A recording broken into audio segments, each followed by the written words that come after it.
نبی علیہ السلام نے ارشاد فرمایا کہ جس بندے نے فجر کی نماز پڑھی اور پھر وہ سورج کے طلوع ہونے تک مسجد میں بیٹھا رہا، پھر اس نے فصلی رکعتین 2 رکعتیں نماز ادا کی، اللہ تعالی جہنم کی آگ اس پر حرام فرما دیں گے۔ تو قیامت کے دن کا نور بھی ملے گا ان نوافل کی وجہ سے، اور جہنم کی آگ بھی حرام ہو جائے گی۔ نفل ادا کرنے والے بندے کو اللہ تعالیٰ قیامت کے دن جہنم میں نہیں ڈالیں گے۔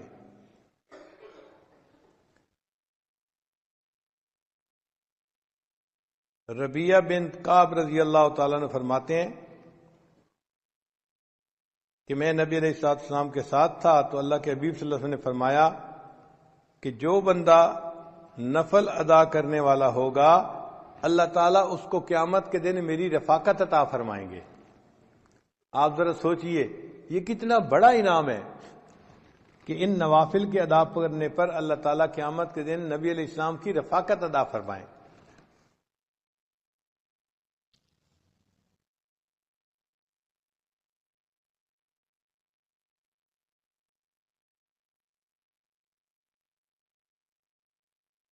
ایک بچہ اگر کسی مجمع میں اپنے باپ سے بچھڑ جائے تو کتنا پریشان ہوتا ہے، تو دنیا کے اندر بچہ باپ سے بچھڑ کے اتنا پریشان نہیں ہوگا جتنا ایک امتی قیامت کے دن نبی علیہ السلام سے بچھڑ کے پریشان ہوگا۔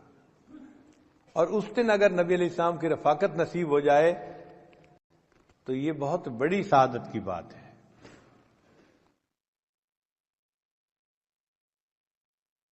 اور جو بندہ نوافل ادا کرتا ہے اس کو اللہ تعالیٰ کا قرب نصیب ہو جاتا ہے۔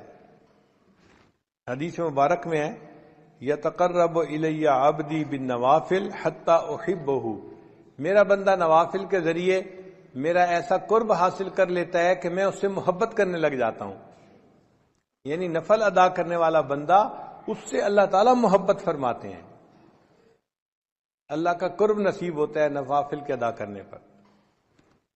پھر اللہ فرماتے ہیں میں اس کی آنکھ بن جاتا ہوں جس سے وہ دیکھتا ہے، ہاتھ بن جاتا ہوں جس سے وہ پکڑتا ہے، میں زبان بن جاتا ہوں جس سے وہ بولتا ہے۔